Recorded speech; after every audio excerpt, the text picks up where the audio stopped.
Hola, ¿cómo les va? Bueno, voy a empezar a resolver un ejercicio tipo del lugar de las raíces. Este sistema físico, ¿sí?, tiene una planta y tiene aparte colocado un compensador P y D modificado, ¿sí? Acá está la parte de derivativa y acá está la parte proporcional integral. Si ustedes calculan la función de transferencia de lazo, G por H, recuerden que primero tienen que resolver este lazo que está acá, y luego cuando tengan este ya resuelto, hacen G por H vale 1, ¿sí? Les queda esta es la función de transferencia de lazo, y esta sería la función de transferencia de lazo cerrado. Nos piden que grafiquemos el lugar de las raíces cuando Kp varía de 0 a infinito. En principio, lo que se hace generalmente acá es decir que 52 Kp va a ser igual a acá, ¿sí? Después, el lugar de las raíces que ustedes obtienen es para acá variando de 0 a infinito. Pero bueno, obviamente que pueden saber de manera rápida cuánto vale Kp en cualquier punto del lugar de las raíces. Bien. Por otro lado, como pueden ver, Kp está como factor multiplicativo, por lo tanto yo no tengo que hacer absolutamente nada, no tengo que trabajar con la ecuación característica para llegar a una L equivalente. En principio Kp está como factor multiplicativo y yo ya puedo empezar a trabajar. Voy a escribir la regla 1 y 2 y después voy a borrar todo para poder empezar a dibujar el lugar de las raíces. Bueno, la regla 1 hablaba del número de ramas, ¿sí? Y el número de ramas era igual a la cantidad de polos que tenía la ecuación característica o el orden de la ecuación característica. Por lo tanto, es de orden 3, tengo 3 ramas. La regla número 2 nos decía que debíamos calcular los valores de las raíces cuando K es igual a 0, que eran los polos, ¿sí?, de esta G por H, y me sale que tengo un polo en 0 y después tengo un par complejo conjugado, bien, en menos 5 más menos J. Y para acá igual a infinito, que serían los ceros de esta función, tengo un 0 en menos 12 y dos ceros impropios. ¿Está bien? Entonces esto me da la pauta de que hay dos ramas que van a tender hacia las asíntotas y se van a ir hacia el infinito. Bueno, ahora para la tercera regla necesito ya tener el dibujo porque es marcar el lugar de las raíces en el eje real. Bueno, entonces, respecto a la regla 2, nosotros calculamos que teníamos un polo en el origen, bien, un 0 en menos 12 y un par complejo conjugado en menos 5 más menos J. ¿Está bien?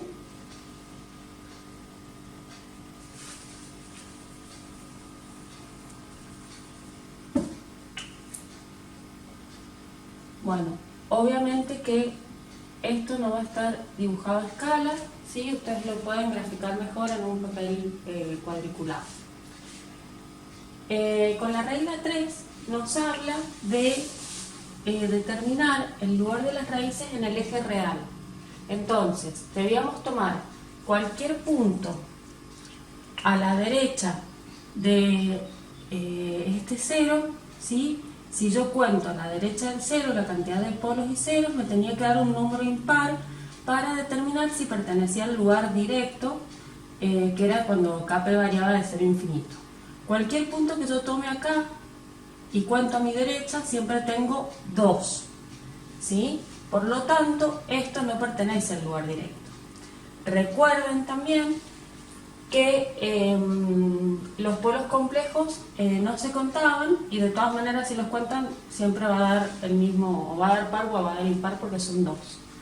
Por lo tanto, luego tomo cualquier punto que esté acá y este sí me da del lugar directo. Bien, y cualquier punto que yo tome para acá me va a dar 0, por lo tanto lo considero el lugar inverso. Entonces, en rojo yo voy a graficar el lugar de las raíces. Bueno, la próxima regla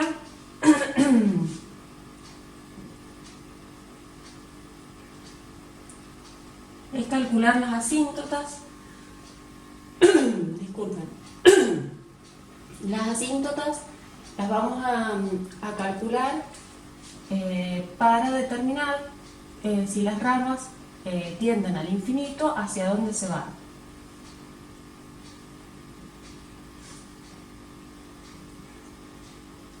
Bueno, recuerden que teníamos 3 polos menos un 0, por lo tanto me da 2 asíntotas. El centroide, ¿sí? Recuerden que era la sumatoria de los polos menos la sumatoria de los ceros sobre el módulo de n menos w. Bueno, la sumatoria de los polos, tengo un polo en 0 menos 2 polos en menos 5, ¿sí? La parte imaginaria no la pongo porque se me van a restar, o sea, se me van a anular, más la ubicación del 0 sobre 2. Esto da igual a 1 positivo. Por lo tanto, el centroide se ubica del lado del semiplano derecho en ese punto, ¿sí? Por ese punto se van a cortar las asíntotas en el eje real. Y luego, como dijimos que estos eran 2 rectas y necesitábamos saber su inclinación y un punto para poder determinarlas, se calcula la inclinación de las mismas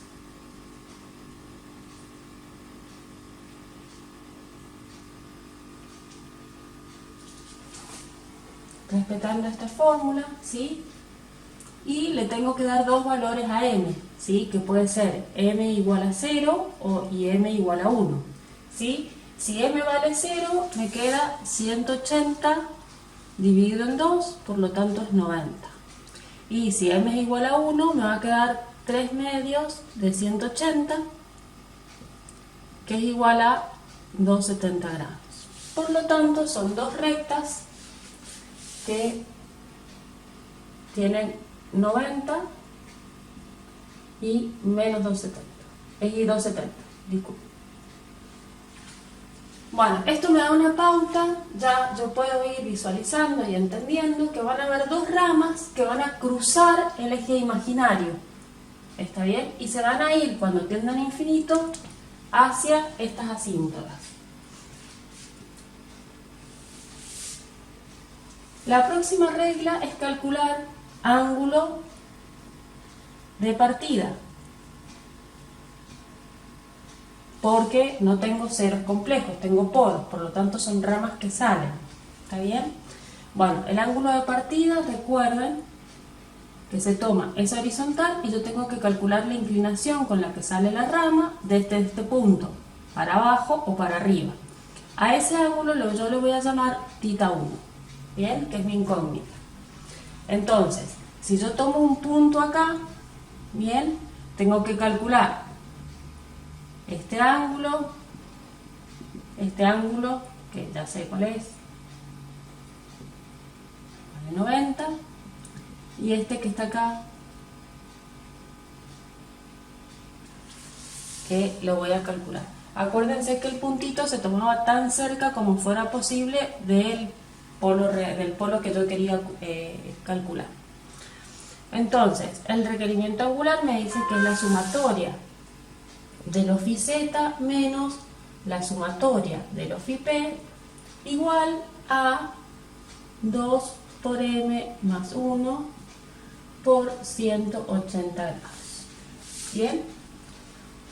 Bueno, yo acá tengo que como 0 tengo θ 3 menos θ 1 menos θ 2 menos θ 4 igual a 2 por m más 1 por 180 grados.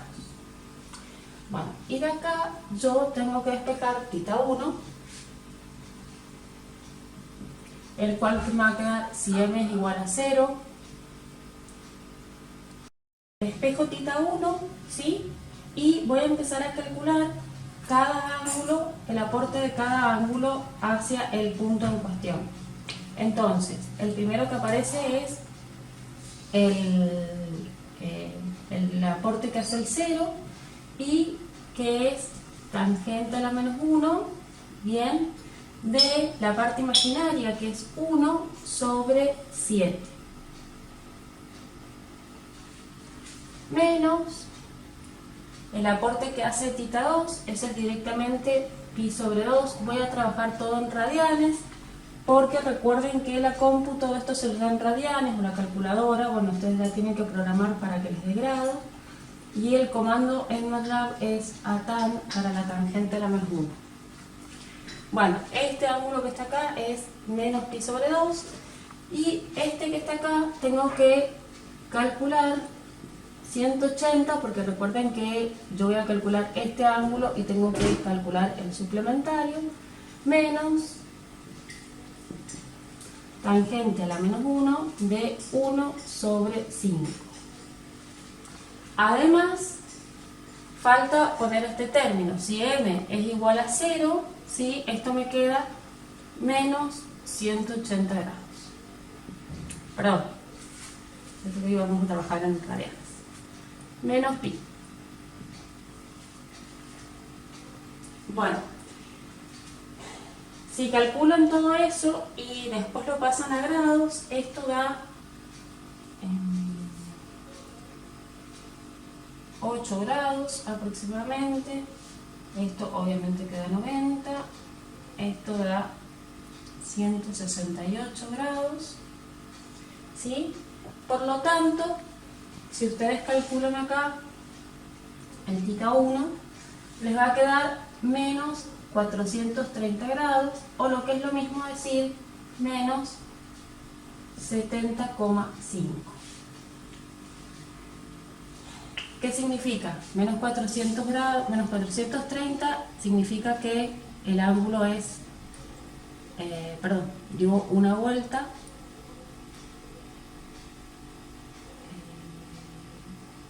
Sí, viene así, en sentido horario. Y está ubicado por acá más o menos. ¿Bien? O 70,3 grados. ¿Sí? Al ser negativo, recuerden que es sentido antihorario. Horario. El antihorario nos da ángulos positivos. Bueno, hasta acá hemos hecho la regla 5. Yo ahora voy a borrar los aportes de los ángulos, porque si no, en lugar de las raíces, entre que es chiquito, me va a quedar muy desprolijo. Pero bueno, ya sabemos que la rama va a salir con una inclinación de menos 70 grados hacia abajo.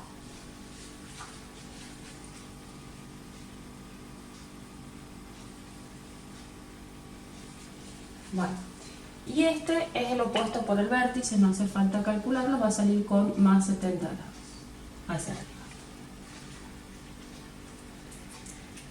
Ahora tengo que pasar a calcular la regla 6, que son los puntos de ruptura. Bien, recuerden que el punto de ruptura era donde se juntaban dos o más ramas. Para los ejercicios que vamos a trabajar nosotros, no les vamos a dar que los puntos de ruptura sean complejos conjugados. Bueno, recuerden que la regla 6 trabajaba con la función L de S, que era K por S más 12 sobre S al cubo más 10S cuadrado más 26. Y tenían que derivar respecto de S a L1, que L1 era la función de transferencia del lazo sin el parámetro k. ¿Está bien? Bueno, es la derivada del primero por el segundo como está, menos el primero por la derivada del segundo.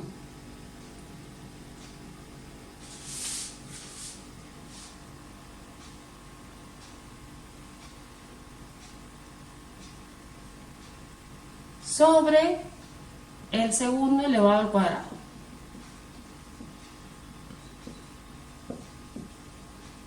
Como esto está igualado a 0, ¿sí? Esto pasa multiplicando para allá y yo solamente voy a trabajar con lo que queda en el numerador. Trabajan y van a llegar a un polinomio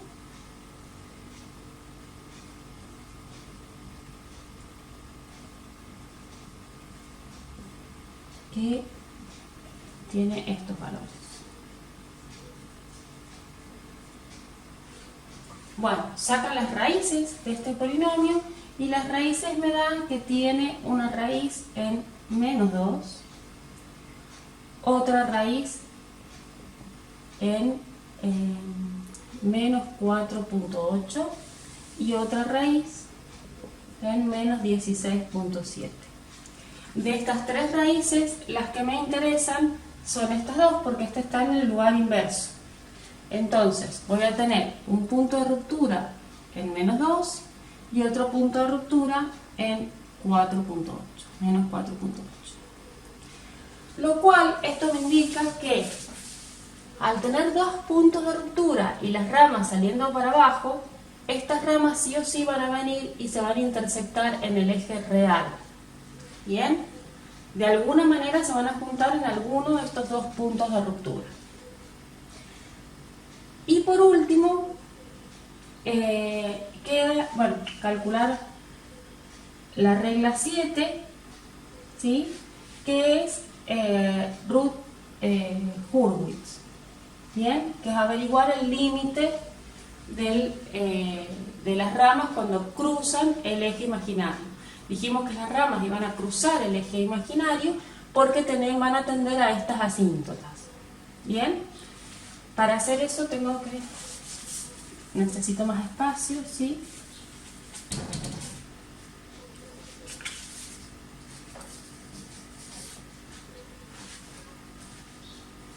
Bueno.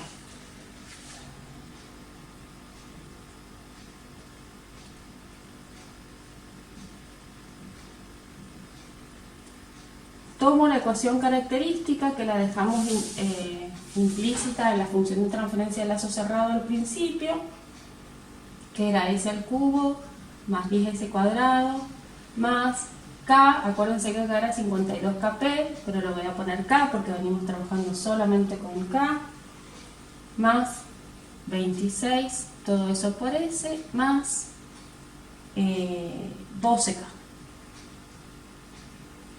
¿Sí? Esto era 12 por 52kp. Bueno, hago el arreglo de root.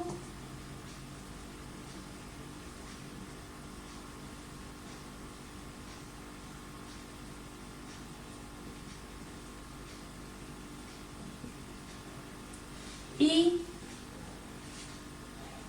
calculo la fila S a la 1.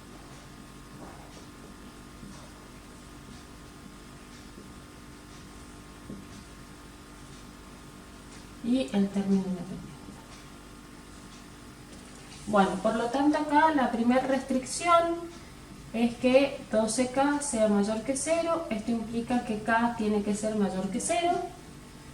Bien, esto implica que kp también mayor que 0, ¿no? Y la segunda restricción es que menos 2k más 260 tiene que ser mayor que 0.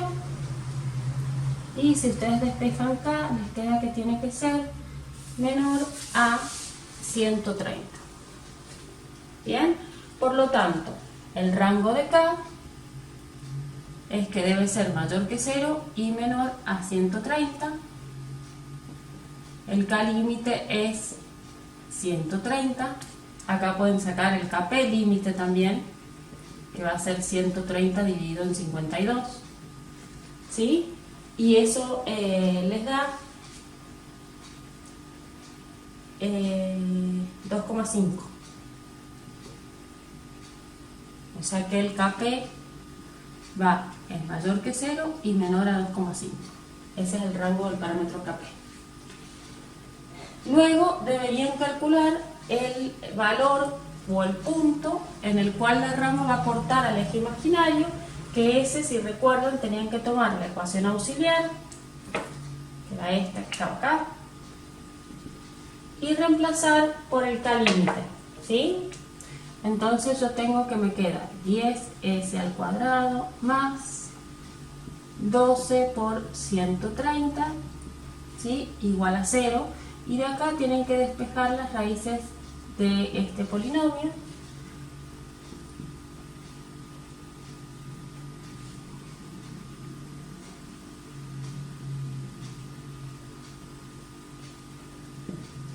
Que les va a dar más menos j de 12.1.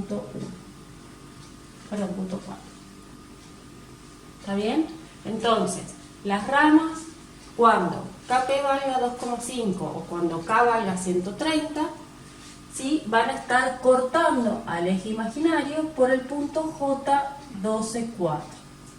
Acá esta sería la frecuencia de oscilación o la frecuencia crítica en el dominio de la frecuencia o en el dominio temporal, y esto sería que vale 12,4 la frecuencia de oscilación.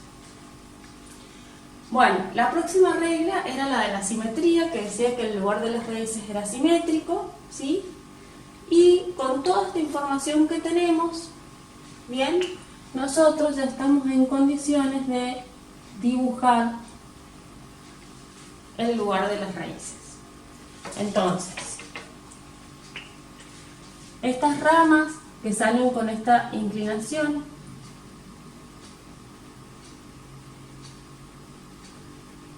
van a venir a intersectarse en el primer punto de ruptura, bueno, el segundo en realidad, y luego una rama va a salir para allá, la otra se va a ir al 0, y es así, se intersecta con el punto de ruptura en menos 2, y de estas ramas, me hice mal porque tenían que cruzar por él.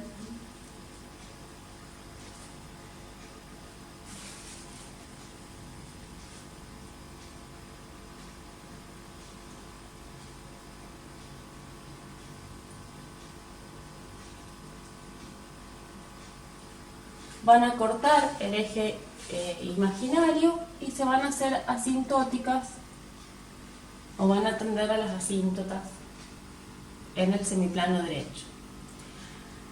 Bueno, este gráfico, ¿qué información me está dando? Fíjense que yo sé que a partir del K límite voy a tener un par de raíces complejas conjugadas que van a estar en el semiplano derecho y mi sistema se hace inestable. Bien, por otro lado, sé que cuando K vale 0, yo siempre tengo acá una raíz dominante, bien, hasta que se junte con esta rama que viene del par complejo. El par complejo en principio no estaría dominando el transitorio, ya que tengo esta raíz, bien, y la respuesta que se reflejaría sería sobreamortiguada.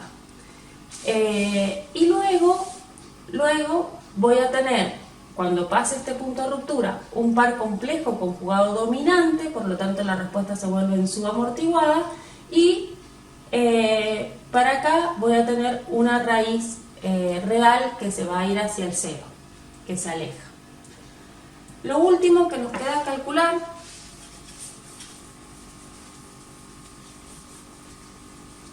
es la aplicación de la última regla, y es poder determinar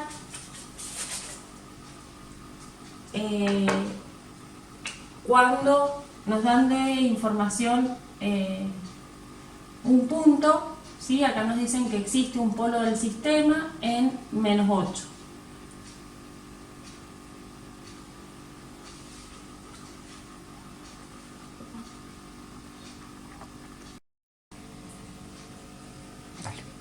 Entonces, me dicen que lambda 3 está ubicado en menos 8, que determine dónde está lambda 1 y lambda 2, ¿sí?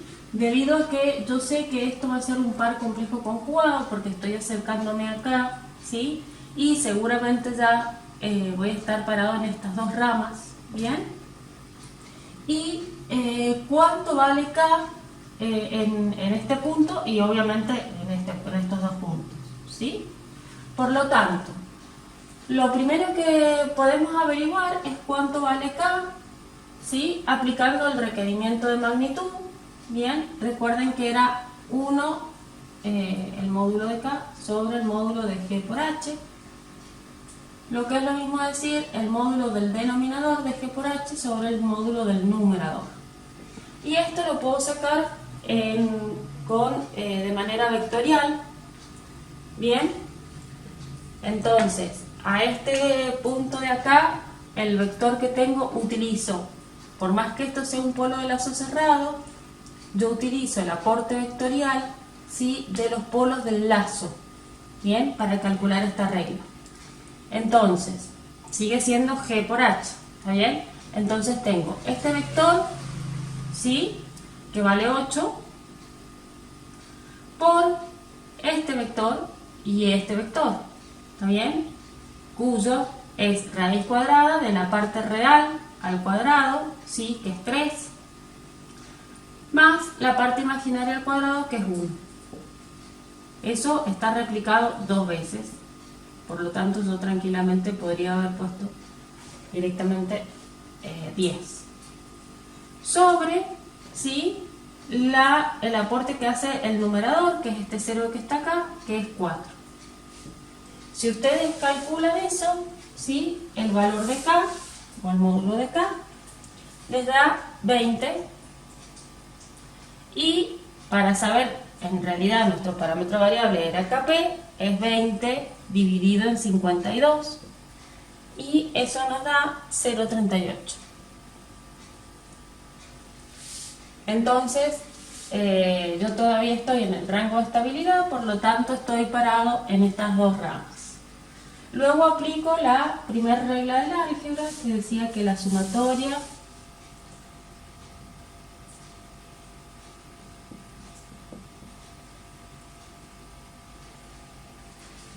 de las raíces era igual a el coeficiente an-1 negativo, y entonces yo tengo acá tres raíces, lambda 1 más lambda 2 más lambda 3 igual a menos, y ese coeficiente, si recuerdan, valía 10, ¿sí?, el an-1. Esto es dato, y esto, como están sumados y yo sé que es un par complejo conjugado, yo lo puedo reemplazar por 2 veces la parte real, porque la parte imaginaria se va a cancelar.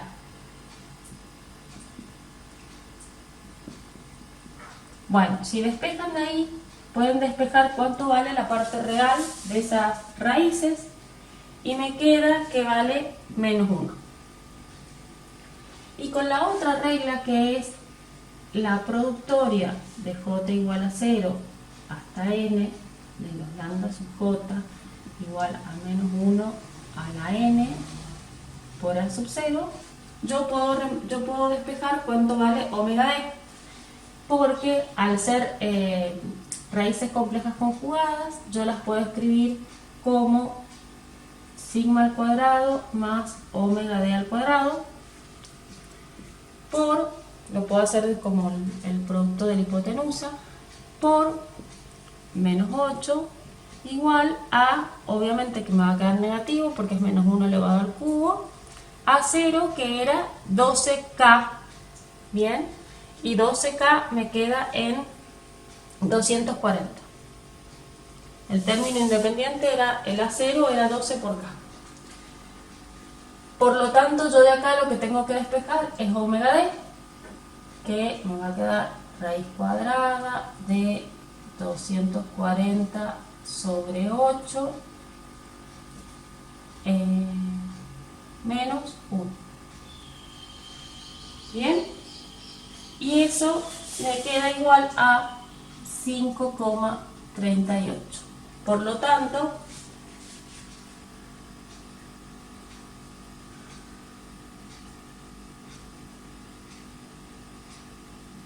tengo ubicado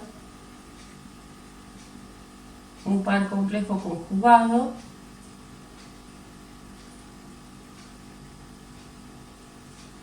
ahí, ¿sí? Y el otro polo está acá. Y en estos tres puntos, ¿sí? Si yo calculo mi función de transferencia de lazo cerrado, me va a quedar que es 52 por Kp, que Kp valía 0,38 por S más 12. Y la ubicación, ¿sí? Voy a tener un S más 8 por S al cuadrado más 2. Este sería el producto del el binomio cuadrado que pertenece al lugar de las raíces, al cálculo de las raíces complejas. Sería 1 más 5,38 al cuadrado. Esto sería el omega. Bueno, calculando me quedaría la función de transferencia del lazo cerrado del sistema cuando Kp vale 0,38. Bien, o también podrían reemplazar Kp en la ecuación característica y también les quedaría la misma ubicación de las raíces. Bien, entonces acá nosotros hemos podido obtener, dado un determinado valor de Kp, cómo me van a quedar ubicadas las raíces del sistema. Lo cual, cuando ustedes están diseñando un compensador, fíjense que si yo quiero que cuando yo voy aumentando Kp, o Kp 0,38, quiero que me quede este par complejo conjugado dominante y una raíz real alejada y cercana a este cero. Si esa respuesta del sistema a esa configuración de polos es lo que yo estoy buscando o no. Esa es la ventaja de esta herramienta. Hasta acá llega el ejercicio 1.